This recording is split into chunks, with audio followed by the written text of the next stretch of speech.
Gente, boa tarde. Inicialmente, gostaria de agradecer o convite da professora Valesca. Como ela falou, a gente teve no congresso passado, que o professor Rômulo organizou em Teresina. A gente apresentou um pouco sobre o projeto, mas a gente tem outros resultados e outras áreas de atuação que à época ainda tinha começado, a gente não tinha resultados, principalmente na área de oftalmologia, onde a gente entrou com o projeto e teve muito sucesso na veterinária, e agora a gente está pulando para a medicina humana também em oftalmo, em cirurgias de córnea, úlcera de córnea, que eu vou mostrar para vocês, tá? Então a professora Valesca já me apresentou, tá? Eu vou iniciar um pouco sobre a nossa equipe. Nós somos hoje, o Projeto Tilápia, ele acontece todo, né? A âncora dele é na Universidade Federal do Ceará, no Núcleo de Pesquisa e Desenvolvimento de Medicamentos. Esse núcleo de pesquisa, ele abriga um programa de pós-graduação chamado Programa de Pós-Graduação em Medicina Translacional, onde nós temos mestrado e doutorado, e mais uma parte do projeto fica ancorado nesse bloco, nesse departamento, e nós temos principalmente os médicos humanos e médicos veterinários que ficam na ponta fazendo as aplicações dos nossos produtos que a gente desenvolve e melhora processo.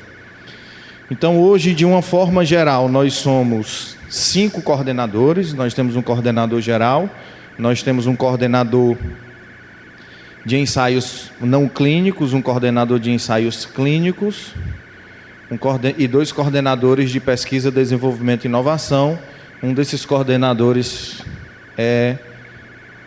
que faz essa coordenação de PDI sou eu. Mas no final, no todo, nós somos 327 pesquisadores. Estamos presentes em 9 estados e 9 países. Nós também temos os coordenadores de área, o coordenador da oftalmo, o coordenador da cardiologia, o coordenador da ortopedia, porque a gente entra em várias áreas, neurocirurgia e por aí vai. Então são 23 coordenações na área da saúde. Nós temos 87 projetos de pesquisa atualmente rodando e já formamos, entre formados e formandos, nós temos 50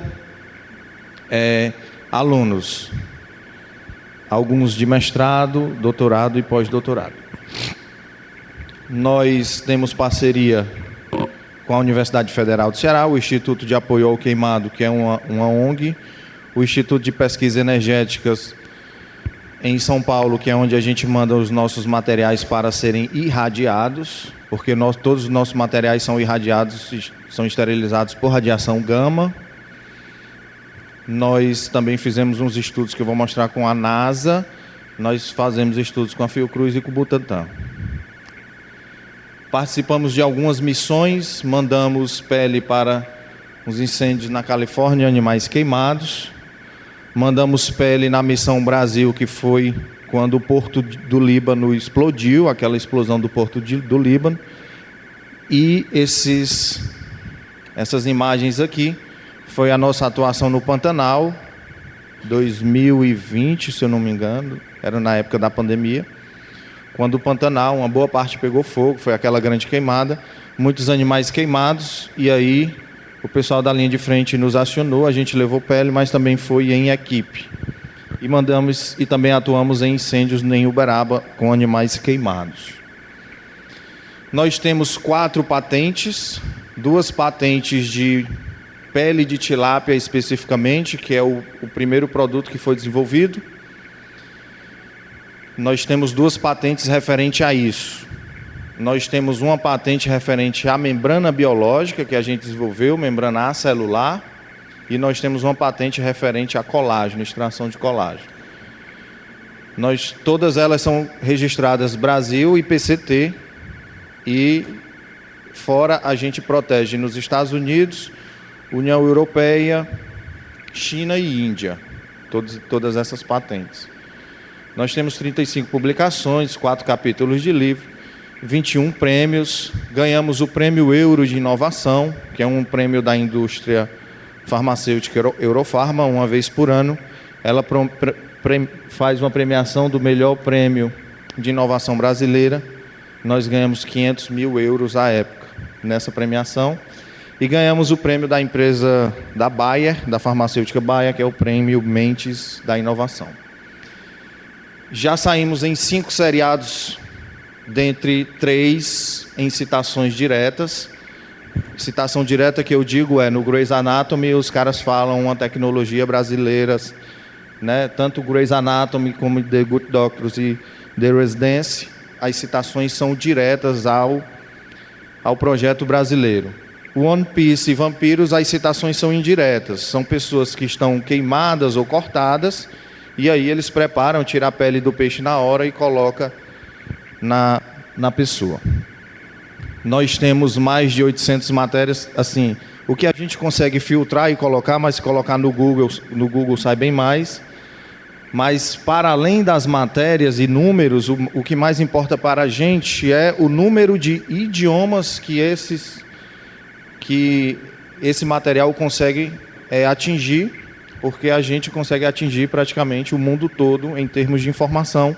Então, as nossas matérias estão em 17 idiomas, coisas que, assim, às vezes a gente fica sabendo por terceiros, porque não tem nem como a gente saber, porque são línguas árabes, chinês, enfim, são línguas que a gente não tem muito familiaridade, então a gente às vezes fica sabendo por terceiros que saiu nessas localidades. Fizemos uma apresentação em 2019 ao presidente, tá? Então essa é a nossa linha do tempo. O projeto de tilápia começou em 2015, então, portanto, nós temos 8 anos de atuação. Em 2015 nós desenvolvemos o primeiro produto, que a gente chama pele no glicerol. Esse produto a gente nem mais processa, nem mais fabrica ele dessa forma. Mas foi o pioneiro, foi o que abriu o caminho, foi o que a gente começou a fazer os estudos em humanos em queimaduras. É uma pele que é processada você faz uma quimiodesinfecção, eu vou já falar, depois a gente preserva ela no glicerol, embala e manda para irradiação. Então, tem suas vantagens e suas desvantagens. Mas como as desvantagens a gente achava que era muito grande, a gente desenvolveu uma pele em 2018, que é a nossa segunda patente, que a gente chama de pele liofilizada. Ela já não é armazenada em glicerol, por conta disso ela não precisa de refrigeração, eu deixo ela à temperatura ambiente. Eu não preciso eu não faço manipulação nenhuma na hora de aplicação no paciente, a não ser hidratar por 5 minutos em soro e já aplicar no paciente. Esse é o produto. Em 2018 também a gente partiu da pele, né? Fez uma tecnologia para retirar todas as células dessa pele, todos os melanóforos, que é essa parte preta que a gente vê. Então a gente ficou basicamente com tecido conjuntivo denso, modelado, só a malha de colágeno puro, com garantia de resistência à tração, e aí sim a gente conseguiu uma membrana que nós chamamos de membrana proteica, ou são o que nós chamamos de scaffold, são materiais caríssimos que é vendido.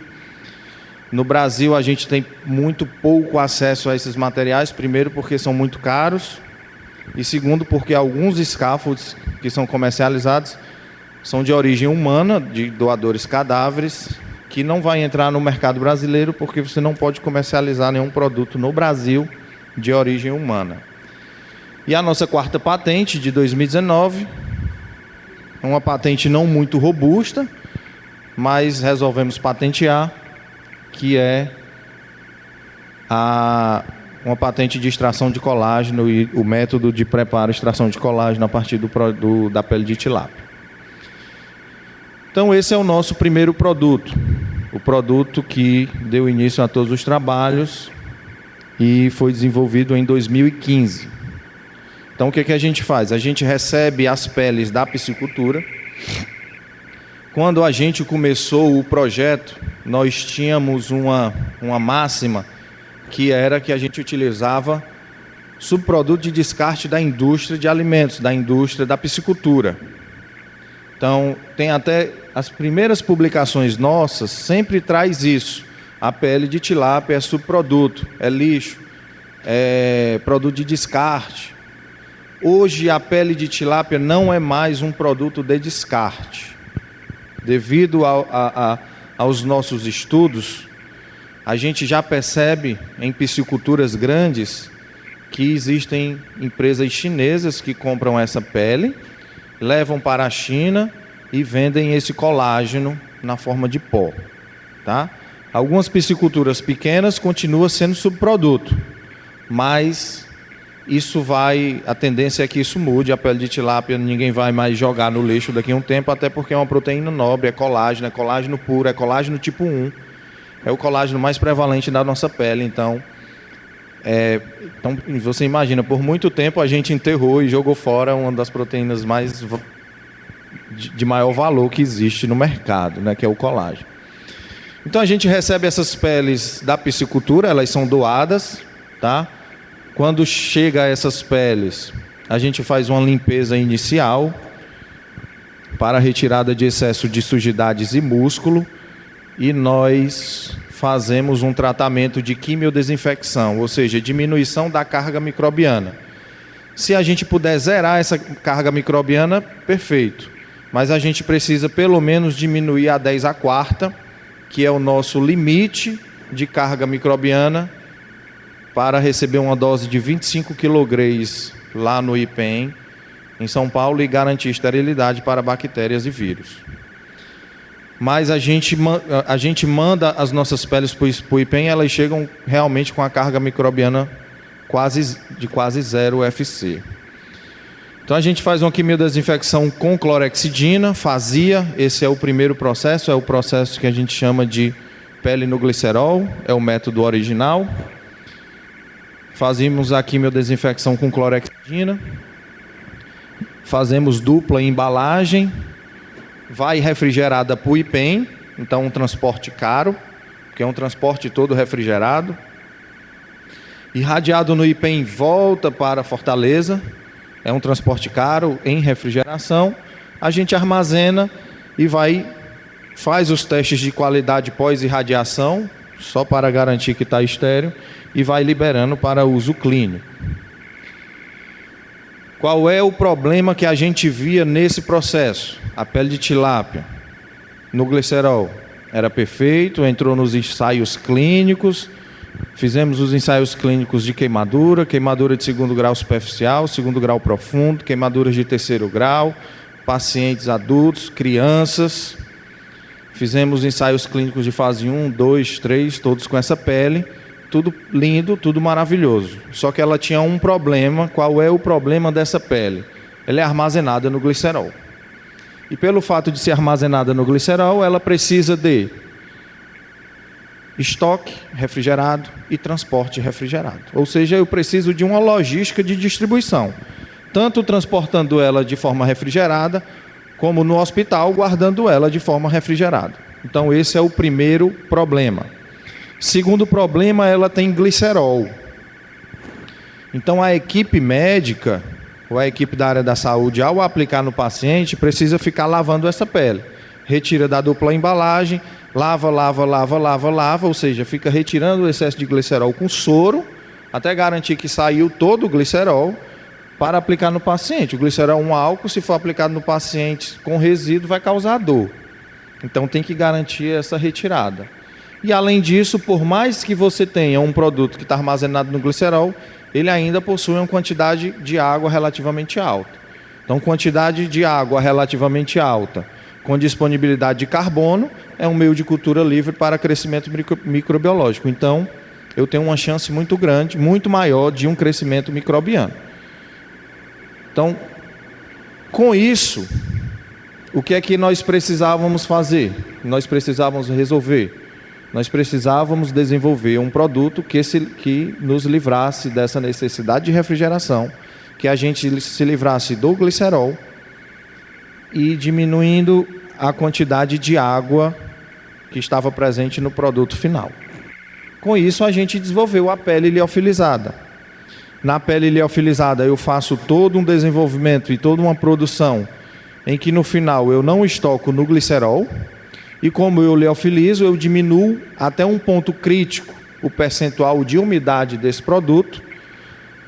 É crítico e mínimo que eu garanto e preservo as qualidades do tecido, mas eu tenho que entender que ele vai ser reidratado, então eu tenho que garantir uma reidratação, e eu tenho que garantir uma quantidade mínima de água, que eu diminua muito a probabilidade de crescimento microbiano, obviamente uma vez exposto a bactérias, já que o produto é esterilizado por radiação. Então a gente desenvolveu a pele liofilizada. Essa pele é a que a gente usa hoje nos nossos ensaios clínicos. Nós não fabricamos mais pele no glicerol. Ela foi a pioneira, foi importante, abriu os caminhos, mostrou para a gente que o produto era bom, mas hoje o que a gente distribui é essa pele aqui desidratada, guardada à temperatura ambiente. As meninas podem distribuir aí para o pessoal, vocês vão ver. A gente traz ela aí elas estão em dupla embalagem, vocês podem pegar, manusear. Então ela está aí, a temperatura ambiente, tá? Data de validade da pele da tilápia. Gente, como é um produto? Imagina, essa pele aí foi desenvolvida em 2018. De 2018 para cá, nós só temos 6 anos. Sendo que a gente não se atentou de pegar as primeiras peles e guardar para fazer um estudo de estabilidade. Então não tem como eu saber quanto tempo uma pele tem em termos de estabilidade. O que eu posso garantir que um aluno meu de mestrado fez foi: eu sei que a pele liofilizada, que a gente armazenou por 3 anos, ela tem uma efetividade e continua e guarda as características histológicas. Se eu quiser de mais tempo, eu vou ter que guardar e esperar o tempo correr, né? E aí, pessoal, a gente começou os estudos, queimaduras, estava tudo indo muito bem, até que um médico ginecologista da Faculdade de Medicina da UFC, da nossa maternidade escola, resolveu fazer uma aposta no uso da pele da tilápia para mulheres que nascem sem o canal vaginal, numa síndrome chamada síndrome de Mayer-Rokitansky, tá? Foi um dos outros usos da pele que eu vou já mostrar para vocês. É esse quadrinho aqui do meio. Dado o sucesso na construção de um canal vaginal, aí um cirurgião plástico colombiano que fez residência no Instituto Ivo Pitangui, no Rio de Janeiro, muito amigo do nosso coordenador geral, disse: se eu consigo fazer uma construção de um canal vaginal em mulheres que nascem sem um canal vaginal, é possível que eu faça uma construção de canal vaginal em mulheres trans numa cirurgia de redesignação sexual, numa mudança de sexo. Então a gente também foi nesse caminho, que é essa aqui, tá? Eu vou explicar para vocês. Nós já temos 160 mulheres trans operadas com pele de tilápia na Colômbia. No Brasil nós não fizemos um caso. Os serviços são muito restritos, escassos, difíceis. A regulação na área da saúde, nesses casos de redesignação sexual, a legislação brasileira é muito difícil. Então fica muito difícil a gente fazer ensaio clínico. Aí a gente faz na Colômbia, tá? E essa aqui, crianças que nascem, crianças com síndrome de Apert. Essas crianças nascem com alterações craniofaciais, mas também tem uma característica que é a sindactilia, todos os dedos grudadinhos. E aí o cirurgião, para fazer a liberação dos dedos na cirurgia convencional, você vem, libera os dedos, deixa os dedos liberados, vai fazendo, se eu não me engano, 1 ou 2 no máximo por cirurgia. Na cirurgia convencional, deixa aberto, preparando o leito, fazendo o curativo, preparando um pouco o leito, porque necessariamente essas crianças vão fazer autoenxerto. É necessário, é obrigatório. Então, Na convencional, você fica fazendo o curativo, fazendo a preparação do leito para a pega do enxerto. A tilápia, ela é utilizada na preparação do leito. Então, ela prepara o leito da ferida para que a pega do enxerto seja mais efetiva. Aí a gente sai de uma efetividade da cirurgia convencional de 50% de pega de enxerto para 95% de pega de enxerto quando eu uso a pele da tilápia. Porque a gente já observa que quando eu uso pele de tilápia, existem perguntas que a gente não responde ainda, mas a gente observa nas histologias e nos ensaios de imunistoquímica que a pele de tilápia aumenta muito a produção de vasos na área onde ela é colocada. Então eu tenho uma neovascularização muito intensa. Se eu tenho uma neovascularização muito intensa, isso é muito bom na pega do enxerto, né? Tá? Quais são as vantagens da minha pele liofilizada? Eu não tenho custo nenhum de refrigeração. Então hoje eu posso mandar essa pele, eu mando por IPEN dentro de uma caixa de Sedex. Chega lá no IPEN, ela irradia, manda de volta para mim numa caixa de Sedex. Eu não tenho problema nenhum quanto a isso. No hospital isso vai ficar guardado numa prateleira. Para a equipe médica, isso, o paciente está lá, eu só hidrato com soro e já aplico no paciente, coisa que na outra não era, eu tinha que ficar tirando o glicerol. Ela tem um menor custo, ela é desidratada, eu tenho um menor risco de contaminação, ela tem uma reidratação fácil, tá? A gente também recebe, obviamente, da piscicultura, elas são doadas, faz toda a quimiodesinfecção, fazemos dupla embalagem e mandamos para o IPEN também para irradiação.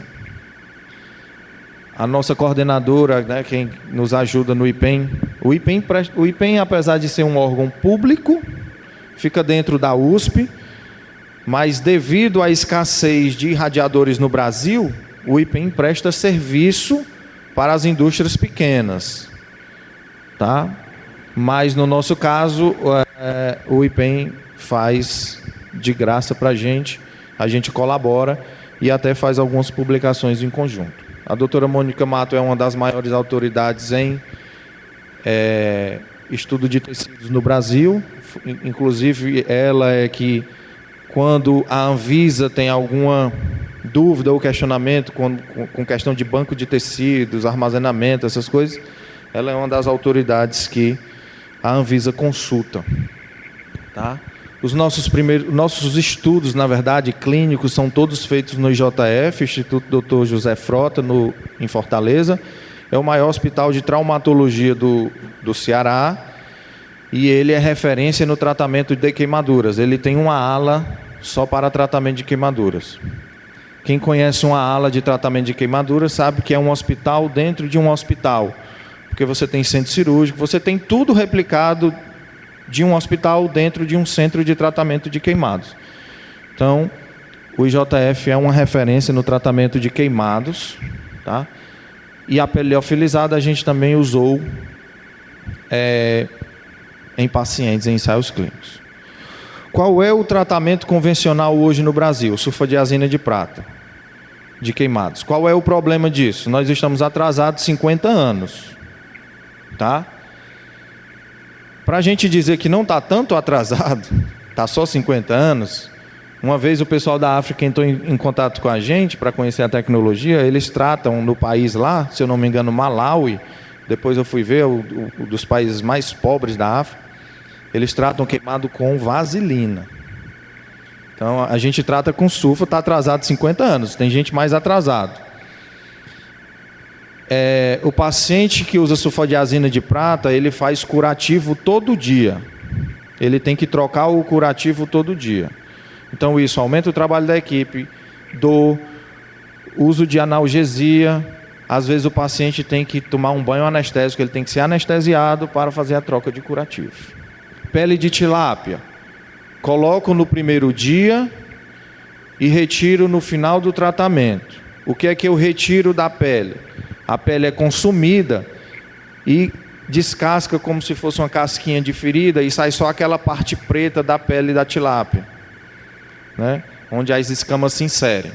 Então aquela parte preta não se integra, aquilo sai. E o colágeno é consumido, porque o que tem na pele da tilápia é colágeno tipo 1. Tá? Às vezes o paciente tem que fazer uma troca de pele, porque a lesão é tão profunda que o colágeno é consumido, mas o processo de regeneração não chegou ao fim.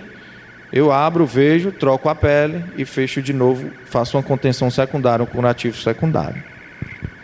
Então aqui nós temos uso da pele em humanos, ensaios clínicos, tá?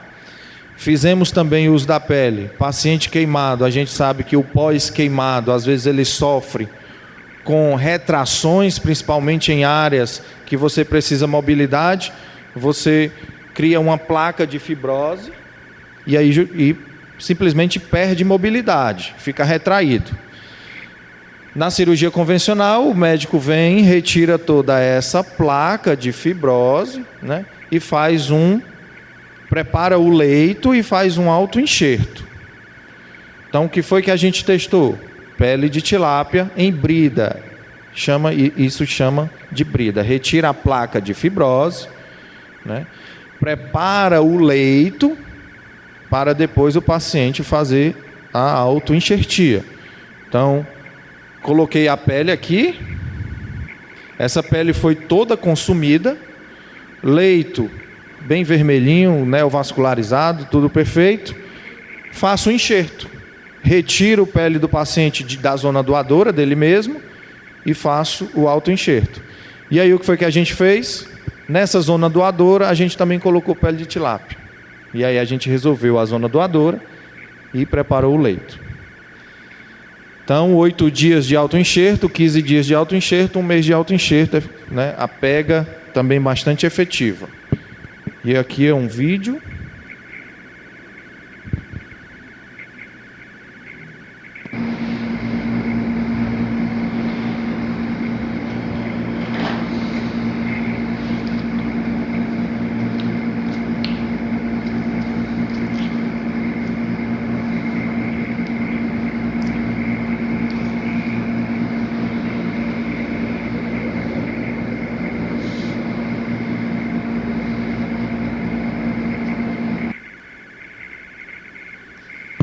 Usamos, como eu falei para vocês, na síndrome de Arpert, na liberação dos dedos em crianças com sindactilia, preparando o leito da ferida, aumentamos a efetividade da pega do enxerto. Síndrome de Mayer-Rokitansky.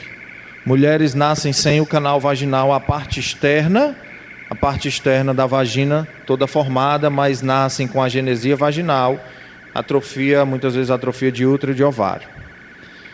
Cirurgia convencional para a reconstrução do canal. Na verdade, nem é reconstrução, é construção porque você não tem canal. Retalho, retira retalho da região inguinal. Esses retalhos você meio que enrola num molde de silicone, faz o corte onde será o canal vaginal e coloca o silicone com a pele enrolada, que ela vai servir de suporte para a construção desse canal. Cirurgia de 1h30, 1 hora para a retirada dos retalhos e meia hora para a construção do canal.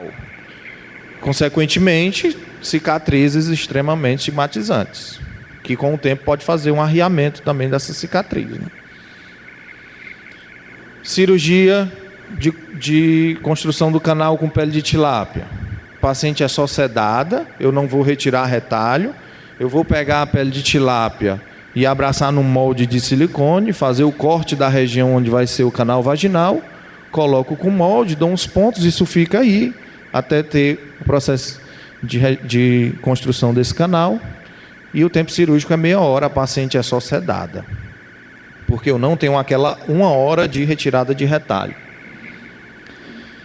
Então, nas biópsias que a gente viu, algumas biópsias, você tem uma integração todinha da pele da tilápia com a área, com a região, você tem uma integração, isso aqui é o colágeno da pele da tilápia sendo integrado, obviamente depois isso aqui vai acabar invadindo e vai virar tudo uma mucosa vaginal. Devido ao sucesso disso, a gente manda, né, pele, nós já temos 160 mulheres trans operadas na Colômbia. Cirurgia de redesignação, você faz toda a ressecção do pênis. E na hora de você fazer a construção do canal vaginal, você usa a pele de tilápia para construir esse canal. E esse é o resultado final de uma cirurgia de redesignação sexual. Tem cirurgias convencionais que porque o cirurgião tem que usar algum molde, algum tecido biológico para fazer a construção desse canal. E tem algumas cirurgias que se usa até um pedaço do intestino do paciente. Então você faz uma cirurgia no paciente, retira um pedaço do intestino só para conseguir uma membrana para que use nessas cirurgias. Foi feito no Brasil, foi feito somente uma cirurgia de redesignação na Unicamp. Nós temos um estudo com pele liofilizada no Hospital Souza Aguiar do Rio de Janeiro, um dos maiores hospitais do Rio. A gente faz um ensaio clínico lá de queimadura de segundo grau, paciente internado. Nós mandamos pele para um estudo que foi feito na Guatemala com crianças, queimadura de segundo grau. A gente tem uns estudos com úlcera varicosa, onde a gente faz a aplicação de pele de tilápia liofilizada em úlcera varicosa. A gente mandou a pele de tilápia para o espaço, num programa da NASA, que é o Cubos no Espaço, onde essa pele, a gente mandou as peles, elas eram colocadas nesses cubinhos, e aí elas iam para o espaço e voltavam. Teve uma que foi lançada, ficou pouco tempo no espaço e voltou imediatamente. E outra que foi lançada, passou, se eu não me engano, uma semana ou 15 dias no espaço e voltou depois. A gente recebeu de volta essa pele e fez os estudos histológicos para saber qual é o efeito da microgravidade sobre o tecido biológico da pele da tilápia. Então, ela não sofreu absolutamente nenhuma modificação ao ser lançada no espaço. Seria o futuro do futuro do futuro, um uso de uma membrana nessas missões espaciais ou nessas viagens espaciais. Nós temos estudos com o Instituto Fraunhofer, onde eles estudam mecanismo de ação de pele e de scaffold. Essa é a nossa patente do scaffold, essa membrana biológica. Eu não sei se as meninas já passaram. Tem uma membrana biológica rodando aí, é uma branquinha. Ela é diferente da pele porque ela não tem célula, ela é só matriz extracelular. E a gente usa ela para cirurgias invasivas e internas. Então essa matriz, eu vou falar só por cima, não é tão simples como a gente vai dizer aqui, mas a gente pega a pele, faz uma limpeza, retira músculo, desengordura, descontamina, passa por um processo de descelularização, retira todas as células, retira essa parte preta que são os melanóforos, depois a gente detoxifica, porque o processo é tão agressivo que você vai passando e adicionando toxicidade devido aos reagentes tóxicos que você vai usando. Depois a gente vem voltando e tirando a toxicidade para deixar a membrana biocompatível. A gente liofiliza, embala a vácuo, manda para o IPEM para irradiação. Tá? Então é um pouco do processo. Nessa brincadeira, se foram 5 anos. A gente começou em 2018 e terminou o desenvolvimento em 2023. Tá? Fizemos um primeiro desenvolvimento em bancada. A gente fez toda a parte histológica, toxicológica, microbiológica, quantificação de DNA, não pode ficar resíduo de DNA, não pode ficar resíduo de RNA, tudo isso é antígeno para processo inflamatório, não pode ficar muitos resíduos porque causa processo inflamatório intenso, persistente, crônico, ou seja, acaba não sendo biocompatível. Aí a gente fez também ensaios em animais, a primeira coisa, a gente colocou em animais, foi o mestrado da Camila. Aplicamos os scaffolds inicialmente no subcutâneo do animal. A gente abre uma lojinha no subcutâneo, aplica o scaffold e deixa um tempo. Qual é a nossa ideia? Saber tempo de absorção, em quanto tempo esse scaffold é absorvido. Uma vez absorvido, qual é toda a dinâmica de processo inflamatório associado a esse produto. É um processo inflamatório brando, é um processo inflamatório persistente, é um processo que envolve reação de células gigantes, de corpo estranho. A gente precisa saber essa dinâmica. E aí a gente teve essas respostas.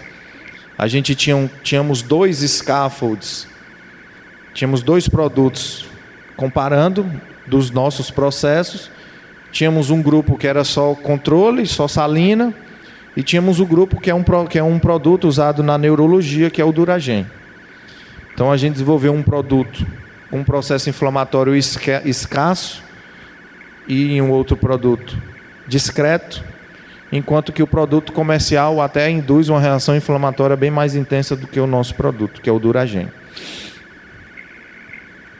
Então esse é o scaffold, e tudo isso a gente faz seguindo uma normativa que é a ISO 10993, porque é essa norma que o nosso material vai ser submetido, uma vez que no futuro, se a gente pedir um registro para a Anvisa vai pedir que a gente siga as normas, a norma ISO 10993, que é uma norma só sobre biocompatibilidade.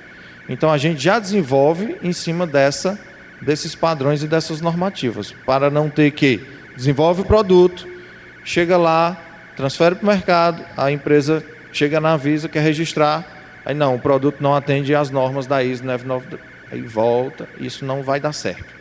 Então você já tem que desenvolver sabendo qual é o gargalo que o teu produto vai sofrer lá na hora do registro, tá? Esse é um resultado que no congresso, nesse mesmo congresso do ano passado em Teresina, nós não tínhamos ainda. Estava em uso, mas não tínhamos. Então já operamos. Na verdade, a Mirza, ela é oftalmologista veterinária, especialista em oftalmologia. Tem uma clínica chamada Clínica de Olhos Mirza Mello, em Fortaleza. É professora da UES, professora da disciplina de oftalmologia, e já operou 420 olhos. Tá? Ela utilizava uma membrana, para a veterinária existe uma membrana comercial, que ela utilizava, e depois que ela começou a usar a nossa membrana, aí ela não compra mais a membrana comercial. Então, no começo, até o representante da membrana achava estranho, porque ela não estava mais comprando membrana, se não tinha mais nenhum cachorro com olho lesionado.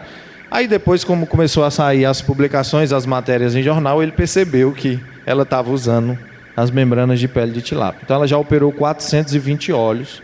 Essa membraninha, só para vocês terem ideia, isso é um olho de cachorro. Essa bolinhazinha, a membrana comercial custa R$800. Então essa placa que vocês estão passando aí na mão, dá várias bolinhas dessa, né? Então é um produto de altíssimo valor agregado. Então nós temos 420 olhos operados, tá? Em cirurgias de córnea, úlcera de córnea, lesão perfurada e por aí vai, infectada ou coisas do tipo, tá? Então, a gente que fica na pesquisa, na bancada, acaba não entendendo muito da parte clínica, mas o legal é, olha de onde eu saio, uma lesão de úlcera grave, e olha onde eu chego, né? Às vezes assim, o olho não ficou perfeito, mas olha de onde eu saí, né? Olha de onde eu saí. Então nós temos aí uma lesão inicial, um transcirúrgico, pontinho cirúrgico, 60 dias após, eu tenho esse olho aí, tá? Então, ceratoplastia com pele, 30 dias, 120 dias, o olho fica o máximo possível translúcido.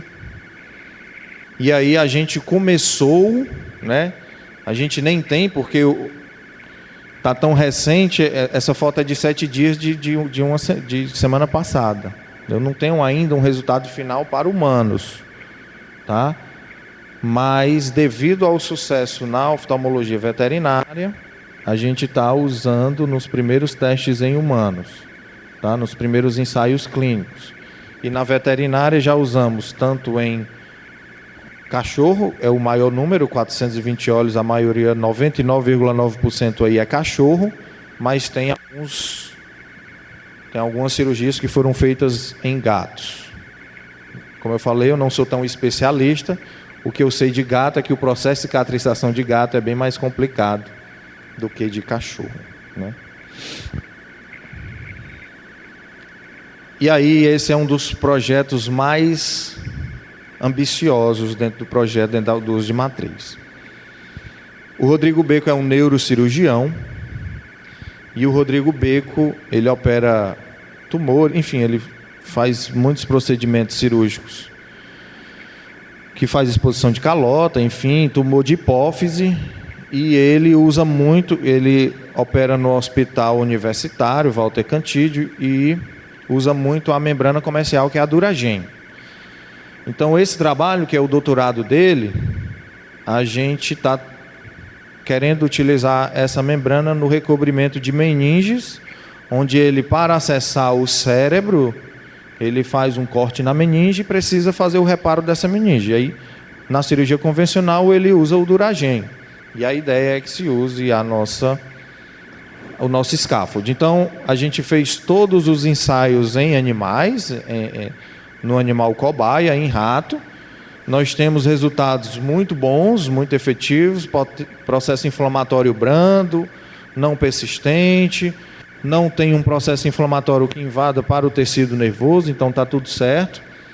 E a ideia é que ele faça um compilamento de todos esses resultados, defenda o doutorado, mas que num segundo momento a gente submeta isso no comitê de ética e consiga uma aprovação para fazer uso em meningoplastia, duroplastias em humanos. Num primeiro momento, usando em cirurgias de tumor de hipófise, que ele acessa pelo seio nasal, pelo forro nasal, que é mais tranquilo.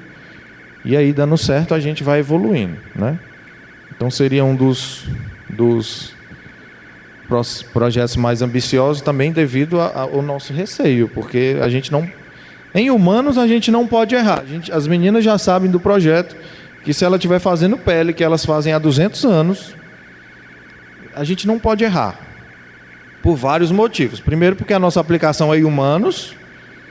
Segundo, porque a gente tem toda a noção do mundo que existem algumas indústrias que estão alucinadas pelo nosso erro.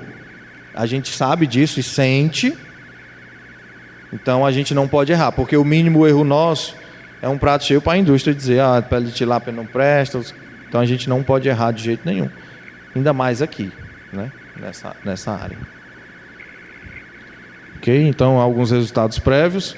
O legal que ele viu é que numa cirurgia em que você tem exposição de calota, você usa uma membrana, você não pode ter muito indução, você não pode ter muita indução de crescimento ósseo, de reparo da calota, nesse tipo de cirurgia, e a nossa membrana funciona como uma barreira, ela acaba não fazendo com que os fatores de crescimento ósseo saiam das meninges e atinjam a calota. Então ela meio que filtra esses fatores, e foi um resultado que ele não esperava, que a gente teve. Uma diminuição do processo de cicatrização da calota, que num primeiro momento não interessa, não é interessante. Nós temos um estudo na Argentina com o professor Alberto Bolgiani, que é uma das maiores autoridades em queimaduras e em matrizes biológicas do mundo, já desenvolveu produtos, existem produtos comerciais no mundo, principalmente na Alemanha, que são vendidos, que foram desenvolvidos pelo Bolgiani. Então a gente está mandando esses scaffolds para ele testar em humanos. A gente ganhou o prêmio Euro, como eu falei no começo, 2 vezes o prêmio Abril Dasa de Inovação, prêmio Bayer. Em 2018, a gente recebeu um convite da Qatar Foundation. E aí a gente foi no Qatar, numa exposição de inovação da saúde, para expor nosso produto. E aí a gente foi recebido aqui, é a Sheikha Mãe do Qatar, essa pessoa aqui. Aqui são só os nossos artigos, tá? Nossa equipe é 320 e tantas pessoas mais de laboratório. A gente é uma equipe bem reduzida, porque, como eu falei para vocês, a gente fica mais na ponta, né? Aí aqui nós temos uma aluna de doutorado, a Sofia. O trabalho da Sofia também é bastante ousado. Levanta a mão, Sofia. A Sofia quer fazer a gente quer fazer um tendão, uma membrana estabilizada que a gente utiliza em lesões tendinosas. essa membrana não vai poder ser absorvida nunca, porque eu não posso ter um tendão absorvido, porque senão vai lesionar de novo. É as mesmas membranas que são utilizadas para fazer válvula cardíaca. Uma válvula cardíaca é feita a partir de uma membrana de pericárdio bovino. Então eu estabilizo esse tecido e ele não vai ser absorvido nunca, é a mesma ideia. Então dela é a gente fazer uma membrana que seja aplicada em reconstrução de tendão. A Renata é aluna de mestrado, trabalha com colágeno, e entendendo essa absorção de colágeno e esse processo inflamatório. E a Candeza, a aluna está saindo da iniciação científica e vai entrar no mestrado em medicina. Todas elas são da medicina translacional e são biólogas. Todas três são biólogas. Tá? Esse é o nosso Instagram, @pele de tilápia. Tá? A gente tem um site, peledetilapia.com.br, e esse é o nosso e-mail, projeto peledetilapia@gmail.com. E a última notícia do projeto é que semana passada a gente recebeu a nossa primeira carta patente depois de 8 anos.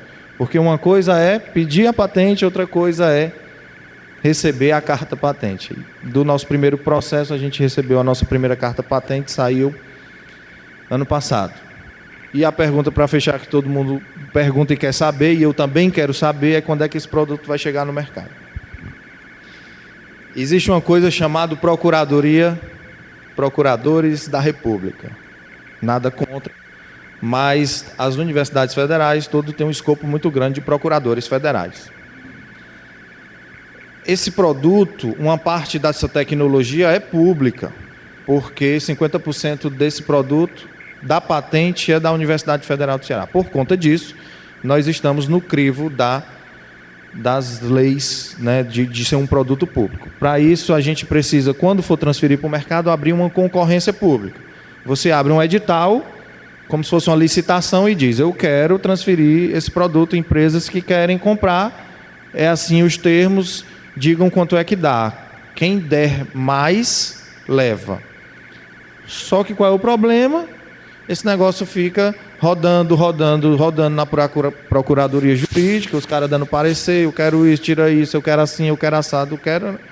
E a coisa não anda na velocidade que a gente quer. Então, da parte de bancada, tudo que é possível a gente faz. Quando chega nesse juridiquês, é um problema. Então, a gente enfrenta muitos problemas dentro das universidades por conta das burocracias, coisas que não enfrentaria se fosse dentro de uma instituição privada. Eu não teria isso. Terminei, chamo os atores, vamos conversar, está aqui o negócio está feito, assina e acabou. Quando envolve instituição, e aí a gente estava com tudo alinhado, tudo conversado, bonitinho, vai sair, eleição para reitor. Aí muda o reitor, que muda os pró-reitores. Aí os pró-reitores, não, pois então... já que o pró-reitor antigo saiu e eu sou o pró-reitor novo e sou eu que vou assinar, então eu quero entender toda a negociação que estava sendo feita, os acordos, os termos, isso e aquilo. Aí volta, vai conversar com a equipe de novo. E aí começa tudo de novo, se não mudar o procurador, porque às vezes o reitor pode mudar o procurador-geral, porque ele é quem indica o procurador-geral. E cabeça de pró-reitor, uma hora pensa assim, uma hora pensa assado. Nem todos eles entendem muito bem de inovação, da área da saúde, isso e aquilo, então demora. Mas essa primeira tecnologia da pele de tilápia está dentro da Procuradoria da UFC para sair esse edital de transferência de tecnologia. Então a primeira patente é de 2015, então nós já temos 8 anos. Então a pergunta é, esse negócio 8 anos fora do mercado, quanto é que se perdeu em termos de negócio? Só Deus sabe. Mas deve ter perdido muito dinheiro. Uma patente vale 20 anos da data de depósito. Não é da data de carta de concessão, porque senão começava a contar semana passada. Então de 2015 vai até 2035. Já perdemos quase 10 anos de exclusividade. Só tem mais 10. Então, essas coisas ainda dentro da universidade pública, pouco que eu vejo do projeto Tilápia, eu entendo que ainda a universidade pública ainda não sabe ainda patina muito para fazer negócio, tá?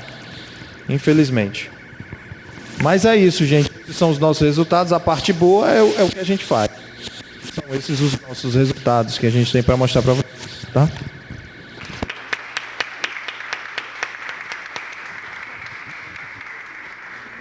Maravilhoso. Tava ali e recebendo aqui vários WhatsApps aqui do povo.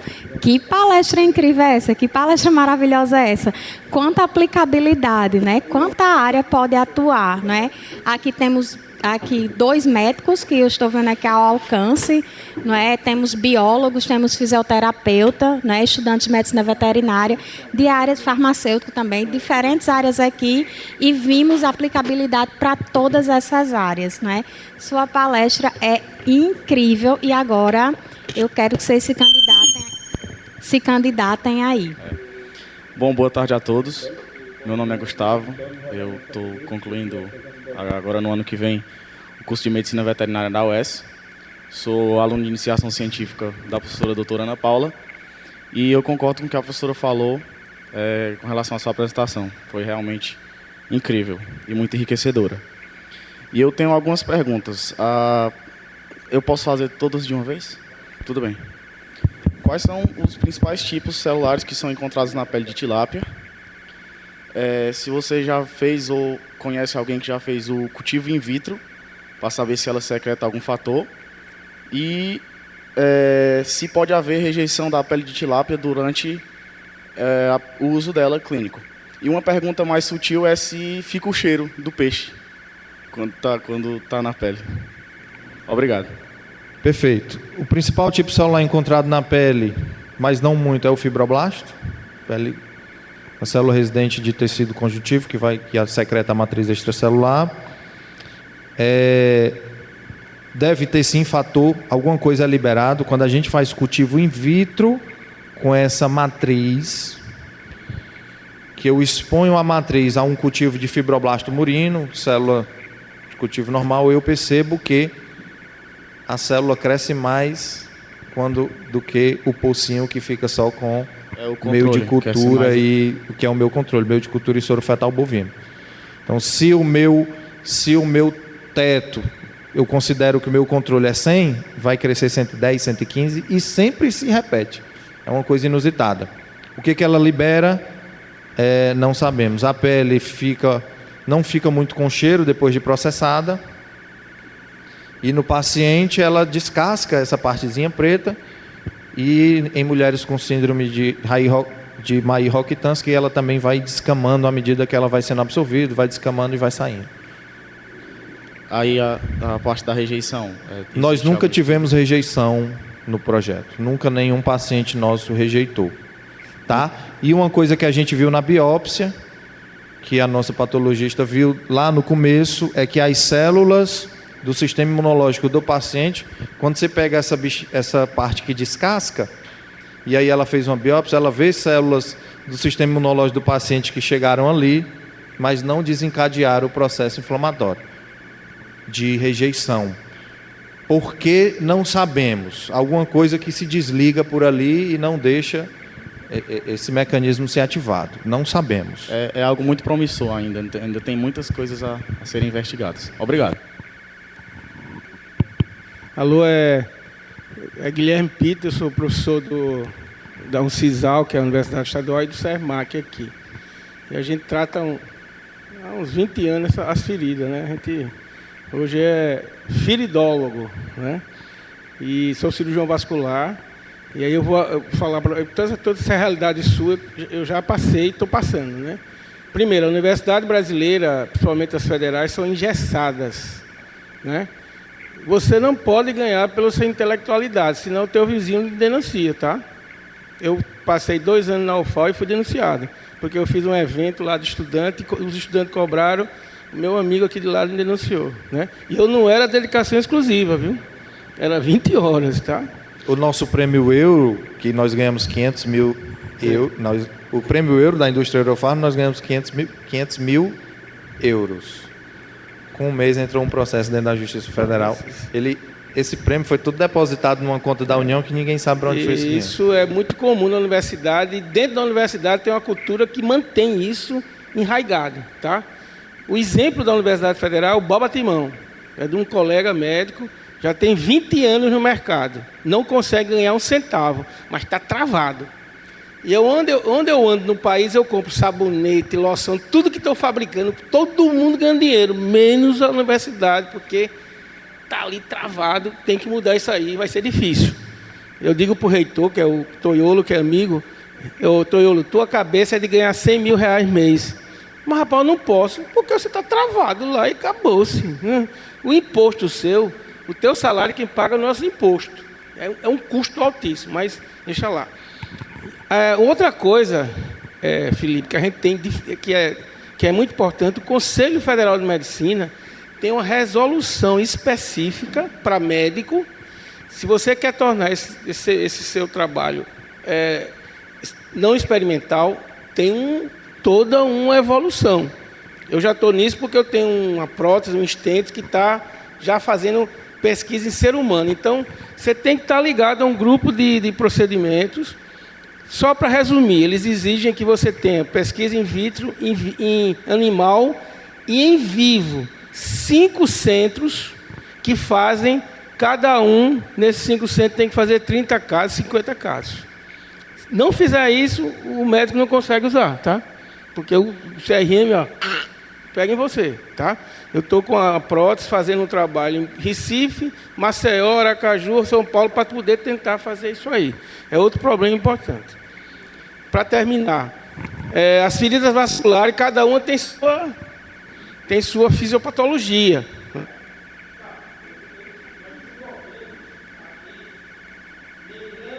Ciclo de celulose membrancel, que é feito através de bactéria, que é um aluno nosso doutorado, que é do Rio Grande do Sul, que é de Paraná.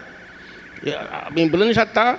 Por quê? Porque ele pegou, colocou num grupo da gente, a gente começou a testar e usar trabalho randomizado, e hoje a película é usada no país inteiro para feridas, determinadas feridas. Não no caso de usar, eu vi que você falou de usar na úlcera varicosa, dá para usar. Agora você precisa corrigir o problema da varize, porque senão não adianta. No pé diabético, vai usar, mas eu preciso saber se o cara tem neuropatia ou tem vasculopatia. Então, o meu chavão do nosso congresso sendo vascular, que é do Renorbio lá, é assim, a pesquisa tem de ir aonde o povo está. Tem que pegar e botar lá na ponta do sistema para a gente usar mesmo, entendeu, cara? Mas sua pesquisa é muito maravilhosa e eu já conheci, mas ainda não tive a oportunidade de usar por conta dessas coisas que a gente vive na pesquisa brasileira, né? Eu morei na Alemanha 6 meses, no instituto lá em Leipzig, no Bioinstituto de Leipzig. Aqui está a pesquisa, de lado está todas as fábricas que fazem todos os produtos. Ele faz aqui, vende aqui, todo mundo ganha dinheiro, todo mundo pesquisa e todo mundo anda rápido. O pesquisador que eu trabalhei com medicina regenerativa, que é o professor Bader, ele tinha um laboratório na universidade, no Biocity, e tinha um laboratório em casa, sem problemas, tá? Mas é a legislação alemã que é avançadíssima, né? A brasileira não. Parabéns ali pelo trabalho, hein? Professor, assim, a gente tem esses problemas, os professores das universidades federais, você sofreu esse problema, a gente fica morrendo de medo, porque o pessoal acha que a gente está ganhando muito dinheiro e está quebrando a dedicação exclusiva e a qualquer hora vai alguém correr atrás da gente. Na universidade ainda tem essa cultura de que é proibido ganhar dinheiro, é tudo por amor, não se precisa de dinheiro. Tem essa questão que é difícil mudar essa cultura, tem também esse pessoal da Procuradoria, que é complicado, assim. Uma vez a gente fez até uma reunião com o pessoal da USP e da UFMG para entender como eles são as universidades que mais conseguem fazer transferência de tecnologia, mas toda pergunta que a gente fazia era: sejam próximos dos procuradores, entendam a cabeça do procurador, não sei o quê. O que eles disserem, vão seguindo a linha. É complicado. O nosso estudo com úlcera varicosa, ele anda a passos lentos, é uma ferida difícil, é um paciente difícil, né? A gente da bancada fica só vendo as notícias que vêm, talvez você conheça o Dr. Fred Linhares, ele é vascular, mas assim, anda a passos bem devagar, porque é uma ferida às vezes a ferida é ferida infectada também. A gente pensa no futuro, aí é futuro, são vários produtos que podem ser desenvolvidos, uma membrana de pele de tilápia impregnada com prata ou impregnada com agente antimicrobiano que segure essa carga microbiológica que tem ali na ferida infectada. Então é tudo futuro, mas o que a gente mais precisa? Dinheiro. Todo mundo acha que o projeto de pele de tilápia tem todos os milhões que acha, mas não tem.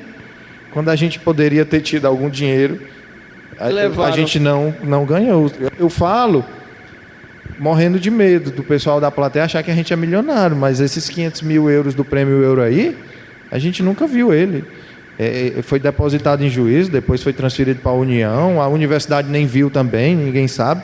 Parece que a União tem uma conta, um negócio que chega lá e cai e ninguém veio mais nunca mais. E o procurador tá sorrindo, sabe? Eu tenho a minha geração de procurador, né? Eles, rapaz, vocês querem fazer coisa que não devem? Eu digo, não, rapaz, que é isso? Aí o que acontece também, na úlcera varicosa, só uma sugestão, não adianta botar nada na úlcera. Se você não tratar o refluxo das veias, o que é que a gente faz? Espuma, escleroterapia com espuma. O melhor resultado é a bota de Una, que tem 150 anos. Um produto que foi feito, e é o que é melhor. Por quê? Porque a bota de Una é um curativo de proteção e é uma meia elástica ao mesmo tempo. Não tem. A gente está fazendo várias pesquisas, tem um aluno de doutorado da gente que está fazendo... Eu mudei a forma da bota de Una, nós mudamos. Então, se não corrigir, só a cobertura não adianta, entendeu, Luiz? Essa é a grande coisa. Inclusive, ontem tinha um trabalho do senhor, de uma aluna, que aí é de uma membrana de caprino, se não me engano, que vende, né? A gente Isso, aí a gente ficou conversando, inclusive. Boa tarde, meu nome é Camila, eu sou ginecologista, obstetra, sou aluna do mestrado aqui do PPG Biotech, e aqui do ponto focal de Maceió. Eu fiquei curiosa com relação ao acompanhamento pós-clínico dessas pacientes das neovaginas que são realizadas com pele de tilápia, se tem algum estudo comparativo sendo realizado lá, da técnica convencional, das feitas com pele, do ponto de vista de funcionalidade mesmo, da paciente, do ponto de vista clínico, não de bancada, no caso. Olha, do que a gente conversa, o nosso ginecologista é o Leonardo Bezerra, não sei se você conhece, e a doutora Zenilda Bruno. Eles, com certeza, têm mais propriedade nessas perguntas, mas já tem acompanhamento, sim, relatos de paciente, relação sexual normal, sem dor.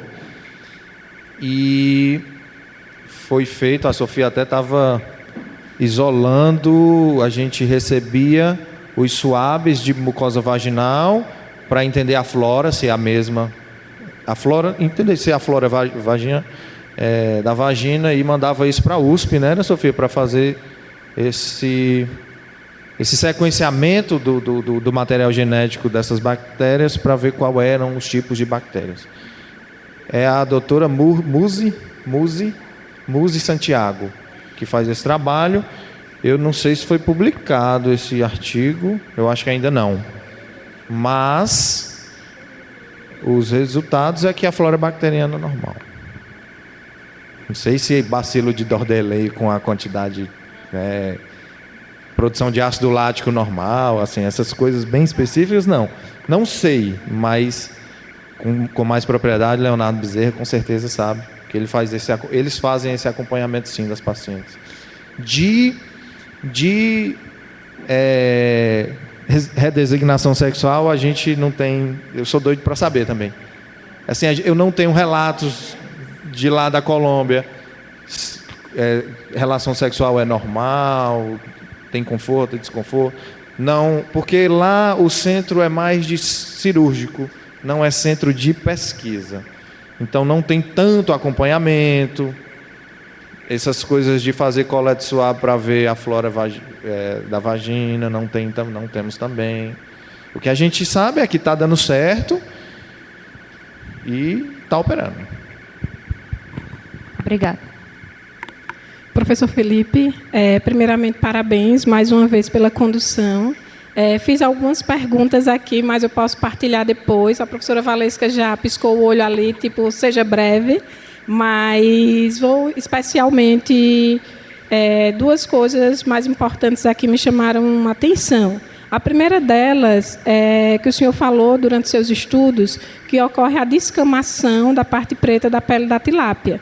Aí aqui eu fiquei pensando se vocês já fizeram um estudo, uma avaliação ou histológica ou histoquímica para identificar o que difere esse componente preto deste componente da parte cinza, não é, que é aderida à pele, que consegue se aderir. Nós temos na pele um colágeno que é absorvido e um colágeno super compactado que fica mais na parte externa, que não é a parte absorvida, e nesse colágeno tá essas estruturas pretas que nós chamamos de melanóforos. A gente nem consegue ver ele na histologia porque ele não cora, mas chama de melanóforos. E o que a gente tem de meio que fisiologia de peixe é que esses melanóforos eles são pigmentados com pigmentos que o peixe retira da água. Entendi. No caso, existiria uma influência do ambiente aquático sobre a pele? Pode ser que sim. Pode ser que se o peixe estiver, por exemplo, sendo criado em um lago ou um açude ou alguma coisa do tipo que tenha, por exemplo, metal pesado, pode ser que ele incorpore. E aí tem coisas que a gente só vai saber quando a gente for registrar na Anvisa ou a indústria. A gente não, a indústria que comprar a tecnologia. O que é que a Anvisa vai pedir? Talvez a Anvisa nem a Anvisa saiba. No congresso passado tinha um rapaz da Anvisa, começou a dar palestra e eu estava sentado aí. Aquele caso da pele, ele nem sabia que eu estava lá. Mas nem a Anvisa sabe, porque não existe nenhum produto, a Anvisa nunca registrou nenhum produto assim. Então eles não sabem o que eles vão pedir. Talvez eles vão sentar com a empresa, então vamos pedir isso, vamos pedir análise da água, vamos pedir análise de metal pesado, os limites são esses, assim, assado. Todo o processo, não é? Outra pergunta também que está muito vinculada, eu até achei que a professora Cília iria fazer essa pergunta antes de mim, mas vou aproveitar para saber se vocês já estão trabalhando com incorporação de nanofármacos nessa pele. Cadê a professora Cília? É o que ela quer fazer, só que ela pronto. me disse assim, Felipe, eu quero fazer, mas isso é uma tese de doutorado. Então, temos que ter tempo, e tempo e tempo. Então... Sim, a membrana não trabalha com nanotecnologia. Deve ter os desafios da incorporação, mas possa ser que sim, incorpore, porque para feridas infectadas nós temos o desafio que é diminuir esse crescimento microbiano. Como vamos diminuir? Com prata? Com fármacos incorporados em nanocápsulas? Aí é o céu o limite, né? Então, espero que no próximo encontro a gente tenha novidade, viu, professora Ercília e professor Felipe? Só mais um questionamento. Durante o meu doutorado, eu fiz um trabalho que eu usava a técnica de liofilização para o nanoencapsulamento. E isso me gerava um custo energético bem significativo. E aí eu fiquei aqui pensando, qual o custo associado desse processo de liofilização? Um custo energético, já que a gente está num viés, não é, de energia renovável e o custo que vocês têm visto comparado. Eu sei que a aplicabilidade é imensa, não tem como comparar o custo-benefício, mas a gente sabe que o custo é um recurso que a gente precisa dimensionar para poder dar andamento à pesquisa. Sim. O processo de liofilização adiciona um custo ao produto, mas em comparação ao produto antigo, que a gente usava o glicerol, e quando você adiciona toda essa cadeia de logística em refrigeração, talvez o custo da liofilização em si não represente um aumento comparado ao outro processo. A gente nunca comparou isso, mas hoje a gente tem um processo que a gente prepara uma pele abatelada, né? Em 30 horas, mas a gente já imagina que isso pode ser reduzido para 6 horas. Completo, isso. Né? Professor, então o senhor trouxe aí alguns desafios, não é, do desenvolvimento de uma pesquisa de ponta, e como é que a gente lida com um público que vai desde a graduação até a pós-graduação. Eu queria que o senhor fosse pontual no maior desafio que o senhor se depara para desenvolver uma pesquisa desse nível? Porque pode ter certeza que o senhor é inspiração aqui para nós. O nosso maior desafio é sempre a mão de obra. Porque, às vezes, eu estou com um aluno, pego ele na graduação, ele faz o mestrado, faz o doutorado, aí quando ele está super especialista, ele vai embora e nos deixa, né? Mas, assim, não tem como segurar, eu entendo, mas nós temos um grande desafio, que é mão de obra. Aliado a essa mão de obra, um outro grande desafio é atrair essa mão de obra hoje, porque eu só faço a atração dessa mão de obra se eu tiver o mínimo para um aluno de mestrado ou doutorado, que é uma bolsa. Eu não consigo atrair um aluno se eu não conseguir dar uma bolsa de mestrado ou de doutorado para ele. A escassez está gritante. E a escassez de recurso também, né? Mas um dos maiores desafios também é essa parte de transferência de tecnologia, conversar com o mercado. O professor não sabe fazer negócio, né? O professor sabe fazer pesquisa. A universidade também não sabe fazer negócio. A universidade não sabe fazer negócio. Na minha opinião, a universidade nem tinha que patentear. Quem tinha que fazer a patente era a empresa. Inclusive, na palestra do ano passado, nesse evento, o professor Jorge Guimarães da CAPES disse isso. Não é para a universidade patentear, ela pode ser titular, ela pode fazer parte da patente, mas a dona da patente tem que ser uma empresa. Ora, tem anuidade do projeto aqui, das nossas patentes, tem anuidade que custa de 150 mil. Porque assim, não é só patentear, você tem que acompanhar e você tem que pagar as anuidades. E lá fora, as anuidades, qualquer 10 mil dólares é 60 mil reais. Então você tem anuidade nos Estados Unidos, na Europa, na China e na Índia, dá 150 mil por ano. Você chega para a universidade e aí, 50% é teu. Tu vai pagar os 75 mil? Não, a gente não tem. Paguem aí. Aí como tem três co-titulares são médicos e são ricos, né? Aí os caras pagam. Aí a universidade diz assim, não, paga aí, depois a gente vê como é que a gente reembolsa. Fica tudo no fio do bigode. Depois a gente reembolsa, quando for para o mercado, lá na frente, a gente dá um percentual a mais de royalties para vocês, e a gente faz o cálculo, não sei o quê, mas quando chegar lá na frente, já sabe, não vai dar. Vai mudar o procurador, vai mudar a equipe, a cabeça do procurador vai mudar, porque ele vai fazer um curso lá não sei aonde, e quando ele voltar, ele volta com outra teoria, e não vai dar. Mas tem que pagar, porque se não pagar, a patente vai cair. Aí fica essa questão. Então, quem tem que patentear, segundo o Jorge Guimarães, que eu concordo, é a empresa, porque aí a empresa arca com os custos de anuidade e tudo. E a universidade fica ganhando os royalties, se for comercializado. Perfeito, professor Felipe, muito obrigada. Ficou a dica aí, viu, professor Guilherme? Não é? Ficou a dica aí, né? Os médicos, pesquisadores poderão nos incentivar. Só a fama.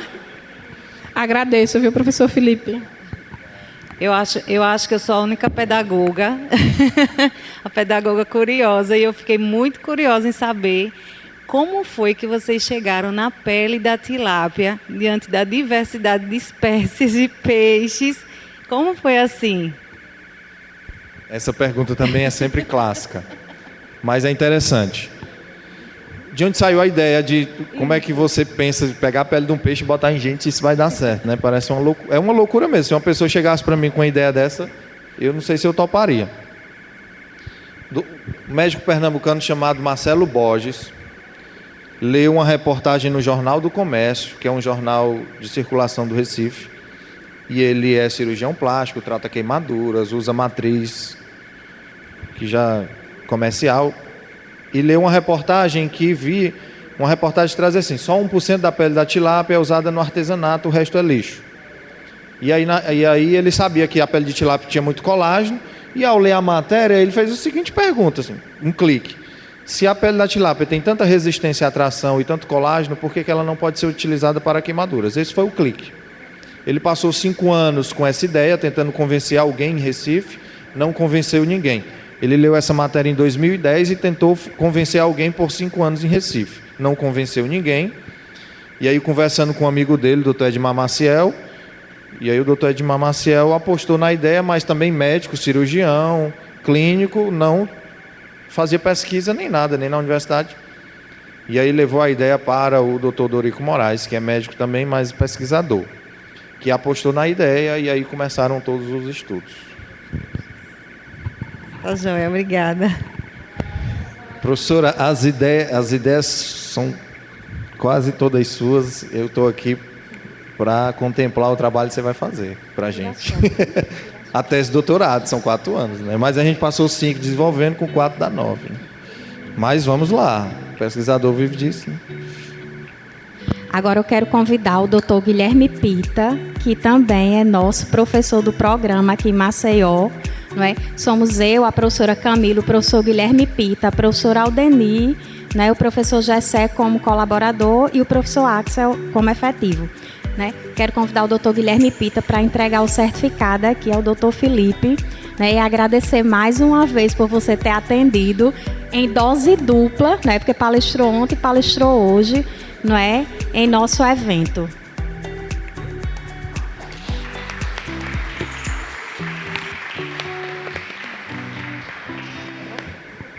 Tem a lembrança.